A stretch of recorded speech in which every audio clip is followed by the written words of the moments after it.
العلیم من الشیطان اللعین الرجیم بسم اللہ الرحمن الرحیم الحمدللہ والصلاة والسلام علی رسول اللہ وآلہ آل اللہ واللعنۃ الدائمۃ علی اعدائہم اعداء اللہ من یوم عداوتہم الی یوم لقاء اللہ اما بعد فقد قال اللہ تبارک و تعالی فی کلامہ المجید و فرقانہ الحمید وهو اصدق الصادقین وقولہ الحق بسم اللہ الرحمن الرحیم وَإِذِ ابْتَلَىٰ إِبْرَاهِيمَ رَبُّهُ بِكَلِمَاتٍ فَأَتَمَّهُنَّ فَقَالَ إِنِّي جَاعِلُكَ لِلنَّاسِ إِمَامًا قَالَ وَمِنْ ذُرِّيَّتِي قَالَ لَا يَنَالُ عَهْدِ الظَّالِمِينَ وَقَالَ مولانا علی بن موسیٰ الرضا علیہ الصلاۃ والسلام ان اللہ یبغض قیل والقال واضاعۃ المال وکثرت السؤال۔ پھر بھی امام سامن الحجج کی ذات بابرکات پر توجہ سے بآواز بلند صلوات۔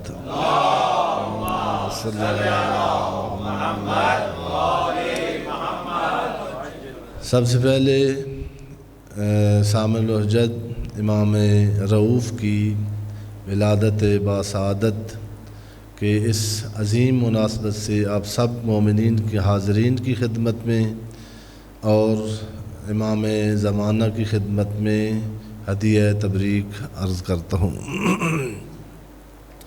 وقت کم ہے، کچھ مومنین ایسے ہیں جو نماز کے بعد یہیں تشریف فرما ہیں اور ان کو اب تقریباً 2.5 گھنٹے یہاں بیٹھے ہوئے ہو رہے ہیں، تو انشاءاللہ پریشان آپ ہوں بھی صحیح، تو پھر بھی میں نے چند گزارشات کرنی ہیں۔ انشاءاللہ تھکاوٹ کو دور کرنے کے لیے امام سے توسل کرتے ہوئے ایک پھر بآواز بلند صلوات پڑھیے۔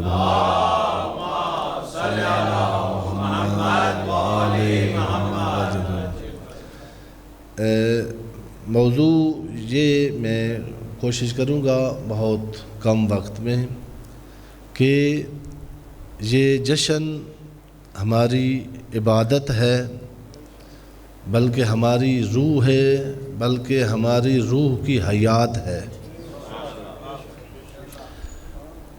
یہ ہم صرف رسم ادا نہیں کرتے، بلکہ ہمارا عقیدہ یہ ہے کہ یہ جو سانس چل رہی ہے یہ امام کی توسل سے چل رہی ہے، اور دنیا کی شخصی یا معاشرتی کوئی مشکل ایسی نہیں ہے جس مشکل کا حل امام رضا نہ ہو۔ یہ صرف آپ کی داد لینے کے لیے نہیں، دعا کر رہا ہوں، آپ نے شعراء کو داد دینی تھی لیکن اس میں تھوڑی سی آپ نے سستی کی ہے، انشاءاللہ امام کے صدقے اللہ آپ کو معاف کرے گا۔ شاعر جو ہے اس کی جو ہے حیات وہ داد کے ساتھ ہوتی ہے۔ مجھے بڑا یاد ہے کہ وہ البتہ سرائی کی شاعر ہیں، ڈیرہ غازی خان کے عاشق حسین مسکین، تو مجلس پڑھ رہے تھے جلسے پر، تو میں نے بعد میں پڑھنا تھا، تو مجمع کافی تھا لیکن چپ تھا جیسے آپ خاموش ہیں، تو انہوں نے سرائکی میں انہوں نے کہا قبلہ بڑا خدا دا شکر ہے جی پہنچ گئے، ورنہ میں انہاں دی داد دی وجہ تو ڈھو آس۔ شاعر جو ہے وہ شکر ہے یہ بے ہوش نہیں ہوئے۔ آپ نے ایک دفعہ پھر صلوات پڑھے محمد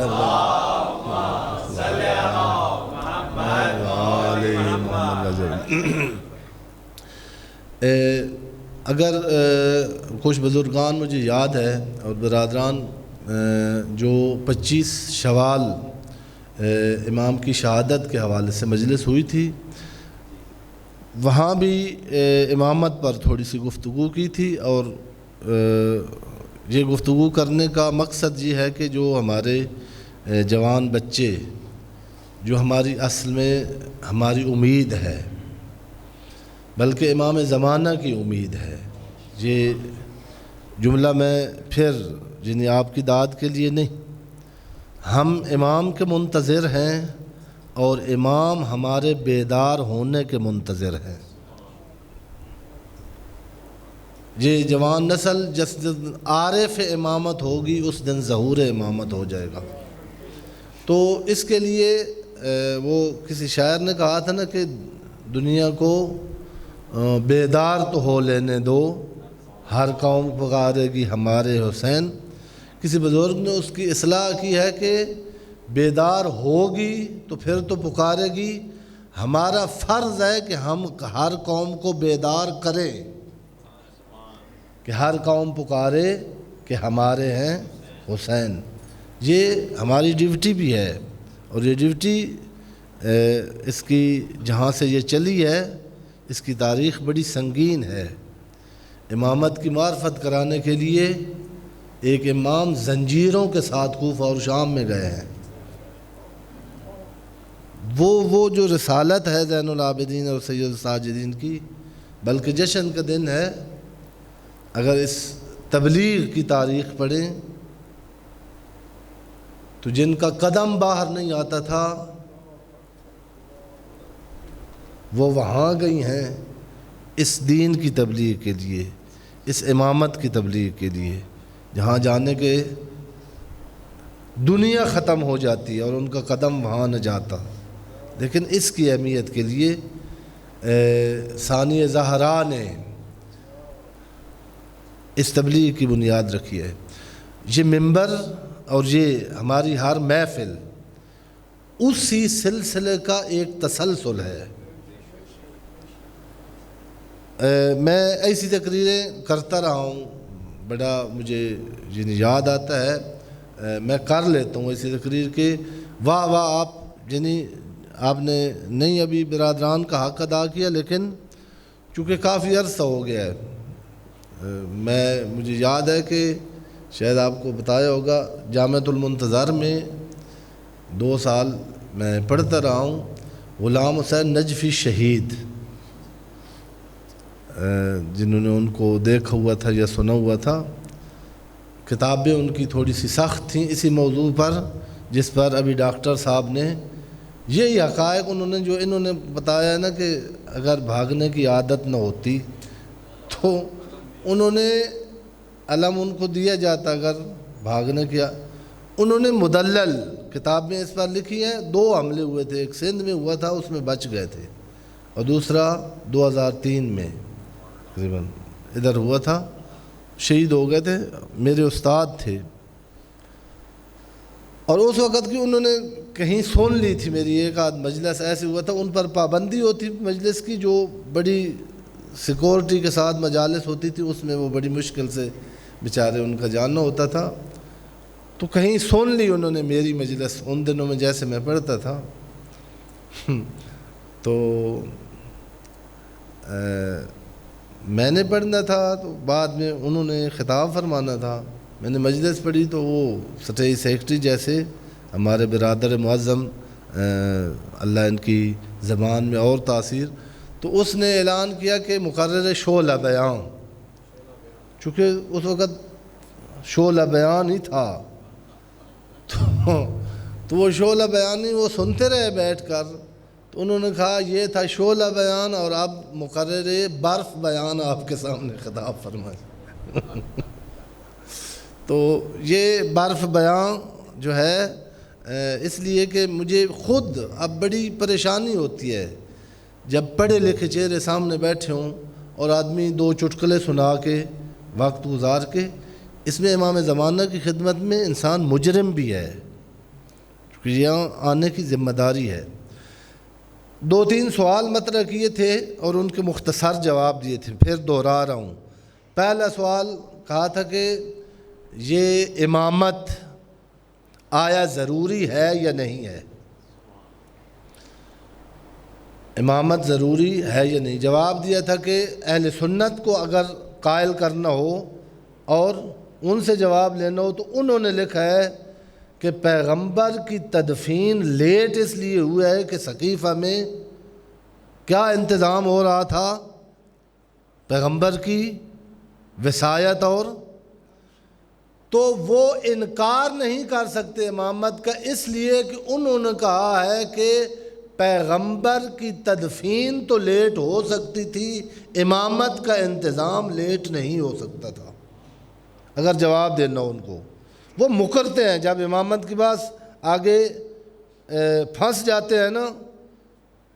پیغمبر نے کہا میرے 12 جانشین ہوں گے، ان کے یا 4 بنتے ہیں اور آگے بڑھیں تو پھر درجنوں سے زیادہ ہو جاتے ہیں۔ جہاں جب بند گلی میں آتے ہیں تو کہتے ہیں نہیں، اصل ضرورت کیا ہے امامت کی؟ ان کو ضرورت وہی ہے امامت کی جو آپ نے سقیفہ میں سمجھی تھی۔ پیغمبر کی تدفین کو کیوں نہیں آئے تھے لوگ؟ کہا تھا اس کو لیٹ کیا جا سکتا ہے، امامت کو لیٹ نہیں کیا جا سکتا۔ دوسری کہ یہ امامت اگر ضروری ہے تو اصول دین سے ہے یا فروع دین سے ہے؟ ایک روایت، بچے اگر عربی نہیں یاد تو اس کا ترجمہ یاد کریں کہ اہل سنت کے سارے علماء نے اس روایت کو لکھا ہے کہ من ماتا ولم یعرف امام زمان ہی ماتا میتتن جاہلیہ، جو اپنے وقت کے امام کی معرفت کے بغیر مرے وہ مسلمان نہیں، وہ جاہلیت کی موت مرا ہے۔ تو جس معرفت کے بغیر موت اسلام پر نہیں ہے بلکہ جاہلیت پر ہے، وہ فروع دین نہیں ہو سکتا، وہ اصول دین ہوگا۔ تیسرا سوال کہ ضروری ہے، اصول دین سے ہے۔ یہ امام بنانا یہ اللہ کا کام ہے یا بندوں کا کام ہے؟ اس مجلس میں بھی یہی آیت پڑھی تھی اور آج بھی اس کی تلاوت کی ہے، سورہ بقرہ قرآن مجید کی دوسری سورت، آیت نمبر 124 124۔ صلوات، اب میرا ارادہ تھا کہ میں نے آپ کو آخر مجلس تک اب صلوات نہیں کرنی، لیکن ایک آدھ بندے کے سونے کا مجھے خطرہ لگ رہا ہے، اس لیے بیداری کے لیے ثواب سمجھ کے صلوات پڑھے محمد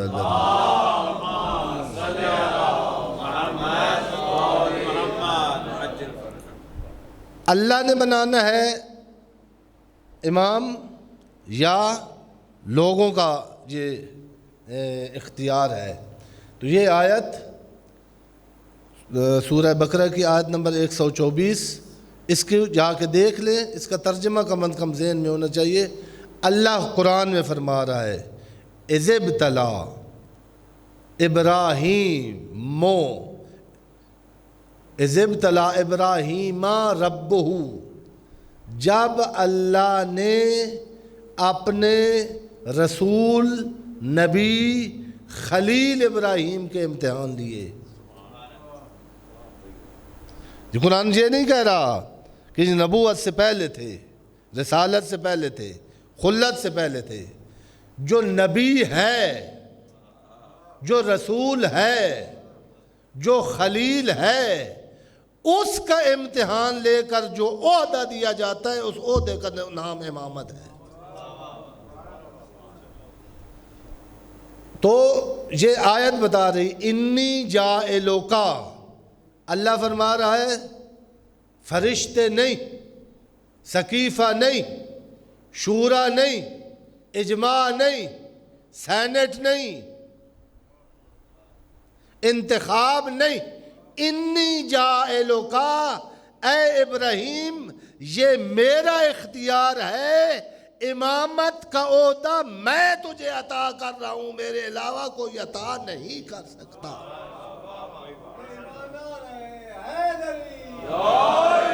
انی جاعلوکا للناس اماما۔ اب اس سے مشکل آپ نے، میں پھر دعا کر رہا ہوں اور خلوص دل سے دعا کر رہا ہوں۔ امام رؤوف لقب ہے امام رضا کا، امام رؤوف کے صدقے، عالم آل محمد لقب ہے امام کا، اس عالم آل محمد کے صدقے اتنی کرامات ہیں نا۔ جو ہے آیت اللہ مصباح یزدی، ان کا یہ قریبی انتقال ہوا ہے، رحلت ہوئی ہے۔ بہت عظیم استاد تھے، ایک بہت بڑی یونیورسٹی کے ایران میں آنر تھے، اور چونکہ اس یونیورسٹی کے فارغ التحصیل ہیں، جن کی وجہ سے ایران اتنے خطرات کے وجود ابھی تک قائم ہے۔ اس یونیورسٹی کے سرپرست تھے، چونکہ اتنا بڑا ادارہ چلا رہے تھے تو وزٹ کرتے تھے مختلف ممالک کا، بڑے بڑے اداروں کا بڑا ان کا مطالعہ تھا اور مشاہدہ۔ جی انہوں نے خود درس میں بتایا تھا، ان سے اس شخص کی ملاقات ہوئی تھی، مسیح تھا لیکن پاک دل۔ اس نے خود اپنی داستان ان کو سنائی ہے، اور انہوں نے پھر ہمیں درس میں بتایا تھا کہ وہ کہتا تھا کہ جب میں جوانی میں نے قدم رکھا ہے، بہت قابل تھا، ہر کلاس میں ٹاپ کرنے والا تقریباً، کہتا تھا مجھے ایسے لگتا تھا کہ میری کوئی چیز گم ہو گئی ہے۔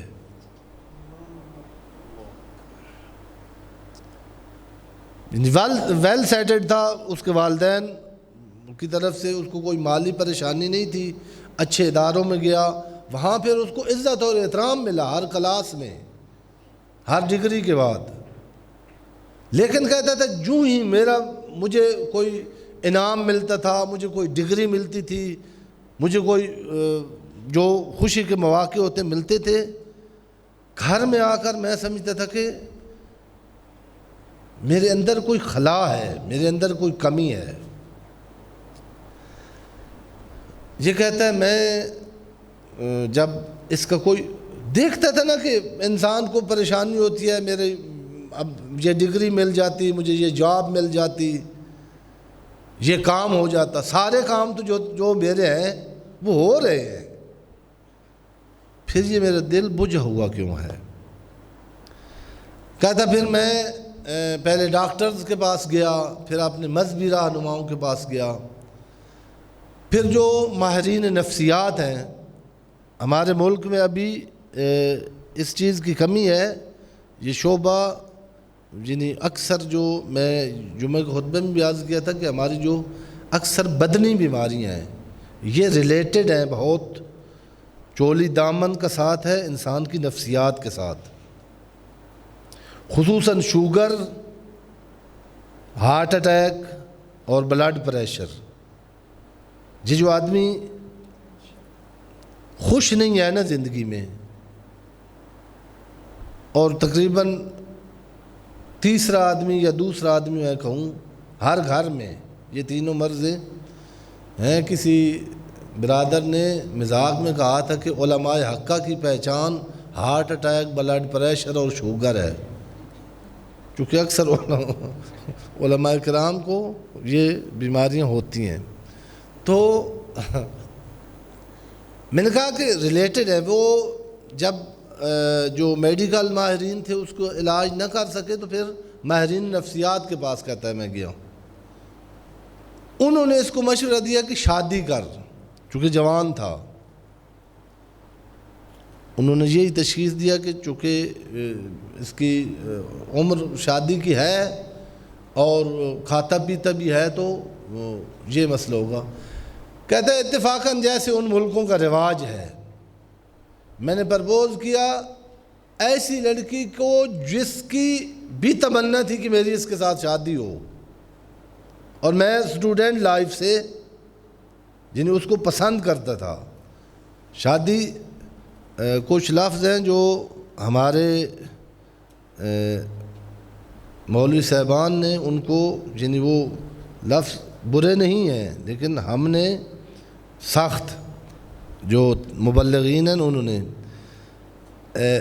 لڑکا اور لڑکی ایک دوسرے کو جانتے ہوں شادی سے پہلے، یہ کوئی بری بات نہیں ہے۔ اپنے رشتہ داروں میں، غیر رشتہ داروں میں آپ کی پاک دل اور پاک کردار بچہ ایک لڑکی کے کردار سے متاثر ہو تو اس سے شادی کرنا دوسری جگہوں سے بہتر ہے، یہ کوئی بری بات نہیں ہے۔ بہرحال کہتا ہے کہ وہ بھی بہت نیک اپنی مسیحیت میں بچی تھی، اور یہ بھی کریکٹر وائز بہت عفیف تھا۔ یہ راز ہی اس دن کھلا جب شادی ہو گئی۔ اس نے کہا کہ میں نے آپ کو بتایا نہیں شرم و حیا کی وجہ سے، کہ میری خواہش تھی کہ آپ سے شادی ہوتی، اور اس نے کہا میں بھی نہیں اظہار کر سکا، چونکہ اچھی بات نہیں ہے، طبیعت میں ہے، فطرت میں ہے، میں نہ پیغام بھیج سکوں، لیکن اس نے کہا میری خواہش تھی آپ کے ساتھ شادی ہونا۔ اس نے کہا میری شادی ہو گئی، دن گزر گئے، کہتے وہ جو خلا تھا میرے اندر وہ اس سیج پر بیٹھے ہوئے بھی تھا۔ یعنی ایک دو دن میں نے اپنی بیوی کو وہ دکھانے کے لیے وہ، اور یہ بھی اتفاقاً امام رضا علیہ السلام کی حدیث ہے۔ پہلے میں نے سمجھا تھا کہ یہ محاورہ ہے ہمارا۔ امام نے فرمایا ہے کہ جو آپ کے گھر میں بیوی آتی ہے وہ آپ کے گھر میں اسیر ہے، اسیر کے ساتھ بدسلوکی نہ کرو، اس سے خدا غضبناک ہوتا ہے۔ اسیر ہونے کا مطلب یہ ہے کہ اچھی خاتون وہی ہے جو اپنے شوہر کی چار دیواری کا پاس کرے، اس کی اجازت کے بغیر اس کو خراس کرے، چونکہ اللہ نے اس کو کہا ہے کہ آپ نے اپنی شوہر کی چار دیواری کی محافظت کرنی ہے۔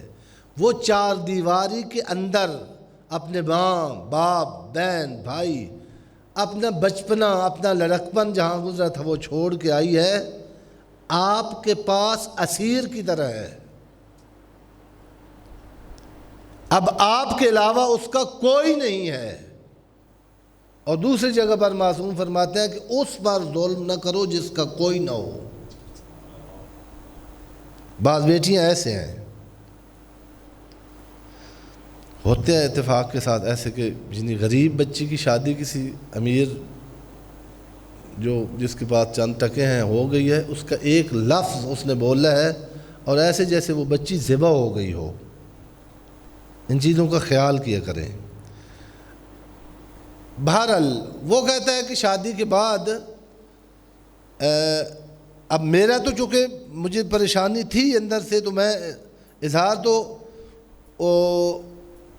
اس کو ایسے محسوس ہو گئے، ظاہر ہے جب میاں